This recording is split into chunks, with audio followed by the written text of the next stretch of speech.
سلام زغبركم تخطاتلتي سينما سمرة على توزينا سبورت حيزلكم قريبا لخو نمكتتالكم خبري عدم لوم عمت مبلع 26 جزيو أمكار زركب سانتوس تورداون أندر حموس 22 طري بكالاي مدرخ قصيلوم أبزا مدرخ دمات قادمتي 240 شمونتن بحدا كيلومتر زرحقتا وردري ماكايدوم أبزا مدرخ تصوتان خزازم أستات 13 كيلومتر مسترفو أبالات يونايتد أرابيان إمريتس بزخفت ومتقعتي إكوادراوي جوناتان نارفايزن أسترالياوي جاي فاينن كابتا ببحدا زرقي واجوجل بتيخون بمخاد ندحرويت جوجل ني 50 شمونتن كالي ጋጋን ጽፎም አመስመር መዛዘም ህንጻጽ በጽሖም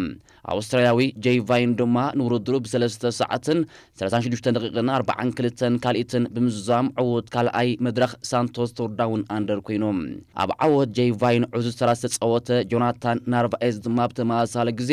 ኣሰር ወድ ጋንቱ ቫይን ሲዒቡ ካልአይ ተርታሒዞም ናትናኤል ተስፋጽዮን ዝነበራ 8 ዘኣባላታ ጉጅለ ድሕሪ ዕውታት ብ58 ካልኢት ዲሕራ ኣብ ዘካይረቶ ቅጽበታ ውድድር ስዊዘርላንዳዊ አባል ጃይኮ አልኡላ ማውሮ ሽሚድ ሳልሳይ ተርታሒዞም አባል ስጳኛዊት ጋንታ ሞቪስታር ናትናኤል ተስፋጽዮን ሻድሻይ ተርታ ብምሓዝ ናይ ዓመት ናይ ፈለማ ዝበለጸ ደረጃ ብምዝጋብ 15 ናይ UCI ነጥቢ ኣመዝጊቦም ብዘይካዚ አባል ኢለክትሪክ ኣማሊል ገብረ እግዚአብሔር ካብ ዕወት ጄይ ቫይን ብ4 ደቂቃን 8 ካሊትን ዲሕሮ መበል 63 ተርታሒዞም ዕወት መድረኽ ጄይ ቫይን መበል 13 ናይ ፕሮፌሽናል ዓወት ክጓናጽፍ እንከሎ ጆናታን ናርቫኤዝ ድማ ኣብ ናይ ብሽክለታ ሞይኡ ንምብል 14 ግዜ ካልኣይ ተርታሒዞም ንመወዳእታ ግዜ ኣባላት ዩናይትድ ኣራቢያን ኤሚሬትስ ተማሪሖም ቀዳማይን ካልኣይን ኮይኖም ዝኣተውሉ ውድድር ቅድሚ 130 መዓልትታት ተኻይዱ ኣብ ዝነበረ ግራንድ ፕሪክስ ሞንትሪያል እዩ ኣብቲ ውድድር ብራንዶን ማክናልተን ታደይ ፖጋቻን ተማሪሖም ቀዳማይን ካልኣይን ተርታሒዞም ናይ ፖድየም ዓወት ከም ዘመዝገቡ ኣይርስዕን ኣብዚ ናይ ውድድር ዓመት 100 ዓወታት ንምምዝጋብ አንቄዳ ዘላ ዩናይትድ ኣራቢያን ኤሚሬትስ ድማ ፋልማይ ዓወታ ናይ ዓመት ብመንገዲ ጄይ ቫይን ሰኒዳ በዚ መሰረት ጄይ ቫይን 6 ሰዓትን 23 ደቂቃን 33 ካልኢትን መሪሕነት ሳንቶስ ቶርዳውን አንደር ተረኪቦም ኤኳዶራዊ ጆናታን ናርቫኤዝ ብ6 ካልኢት ዲሕሮ ካልኣይ ስዊዘርላንዳዊ ማውሮ ሽሚድ ብደቂቅን 5 ካልኢትን ዲሕሮ ሳልሳይ ተርታሒዙሎም ናትናኤል ተስፋጽዮን ብደቂቅን 29 ካልኢትን ዲሕሮ 99 ደረጃ ሰጊሩ መበል 15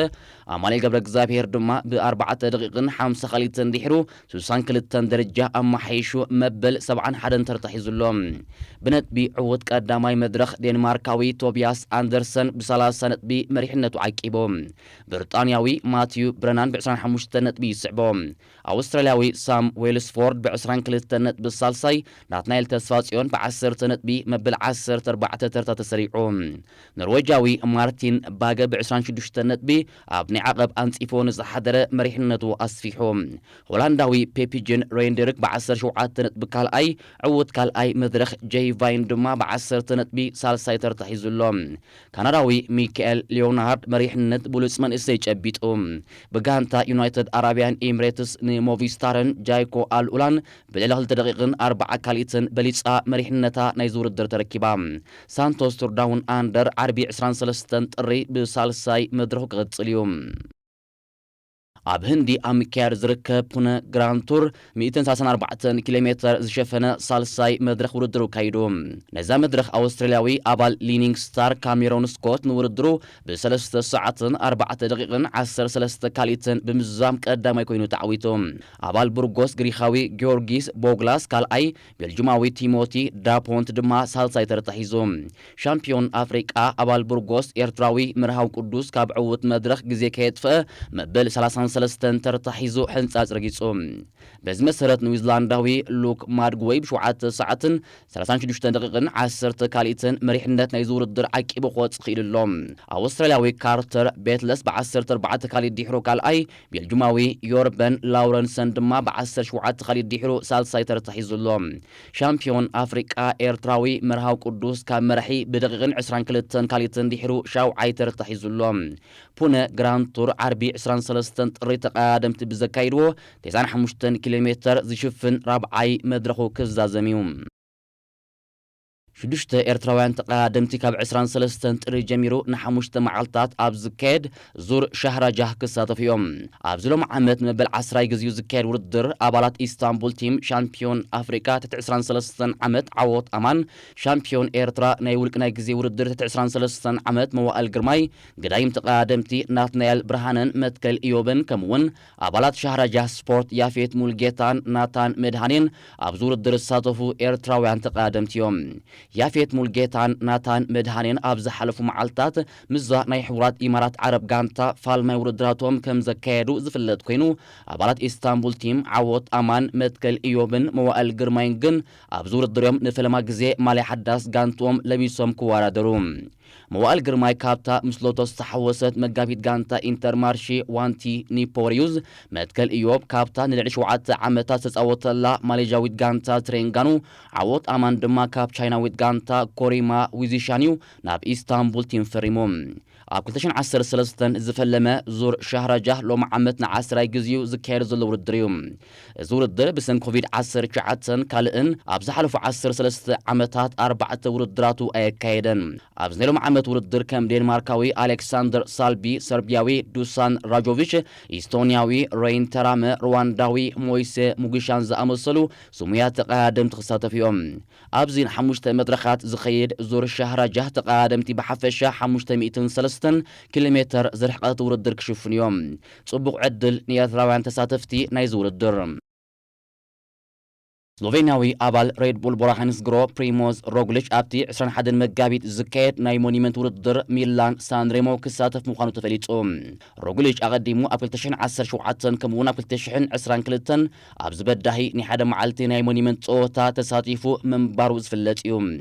ይኹን ግን ኣብዚ ግዜ 36 ዓመቱ ረጊጹ ዝርከብ እዚ ስሎቬንያዊ ኣብ ዝበዳሂ ውድድር ኣንጻር ከም ፖጋቻን ቫንደርፖልን ዝኣመሰሉ ብሉጻት ናይ ክላሲክ ተቃደምቲ እንታይ ክገብር ይኽእል ብልሕቶ ክልዓል ጀሚሩሎም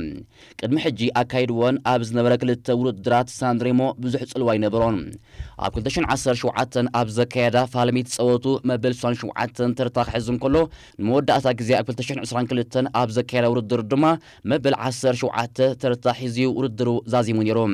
ኣብ ዝሓድሽ ናይ ውድድር ዓመት ፕሪሞዝ ሮግሊች ኣበይ ናይ ውድድራት ክሳተፍ ከም ዝኽእል ዛጊድ ወግዓውነት ኣየልበሶን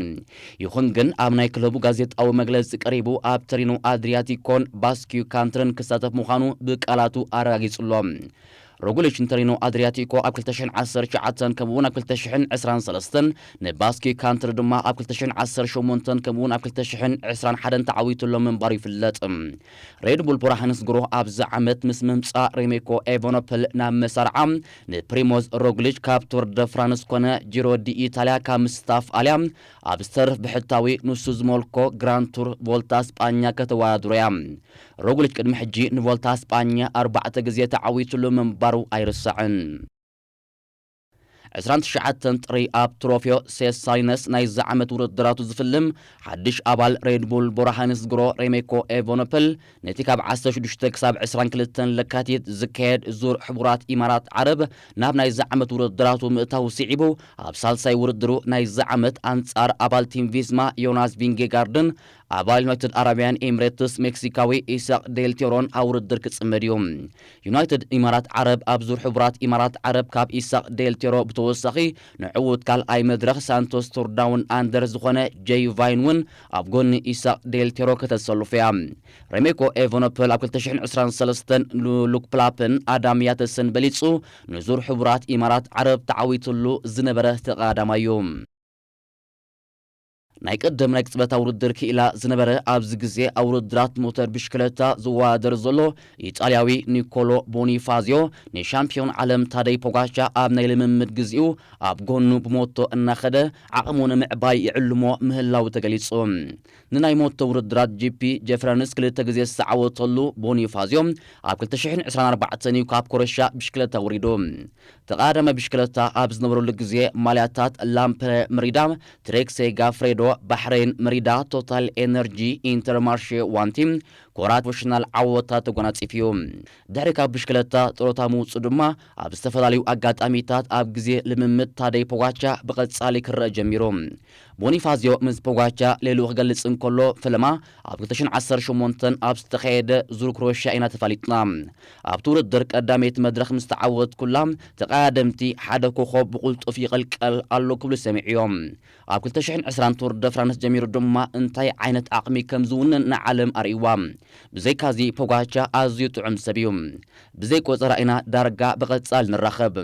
ኣብ ጎኑ ኾንካ ልምምድካ ከተካይድ ንነፍስኻ ከም ዕድለኛ ትቆጽራ ብሞቶ ኣብ ዘሰንዮ ልምምዳት ብፉል ጋዝ ንኽዝውር ዝውጥጦ ክብል ኣብ ናይ ኢንስታግራም ገጻቱ ጽሒፉ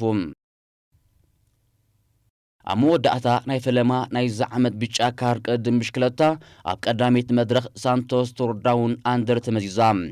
ነታ መድረኽ ዴንማርካዊ ቶቢያስ ኣንደርሰን ብቕጽበታዊ ውድድር ክዕወት እንከሎ ሓደ ካብቶም ንቶቢያስ ኣንደርሰን ንኽዕወት ሊድ ዝገበሮ ኖርዌጃዊ ቶር ጉድሜስታድ እዩ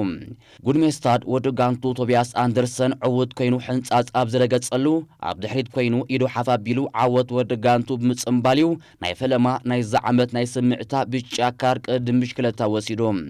ኣብ ግዜ ቅጽበታዊ ውድድር ናይ ወዲ ጋንታ ዓወት ምጽምባል ሓደጋ ንኸይፈጥር ብምስጋም እናተኸልከለ ከም ዝመጸ ይፍለጥ ባርከ ዝኸበርኩም ተኸታተልቲ ሲኔማ ሰመረ ናይ ሎም ትሕዝቶይ ኣብዚ ይዛዘም ምክትታልኩም ኣዝየ መስግን ሰላም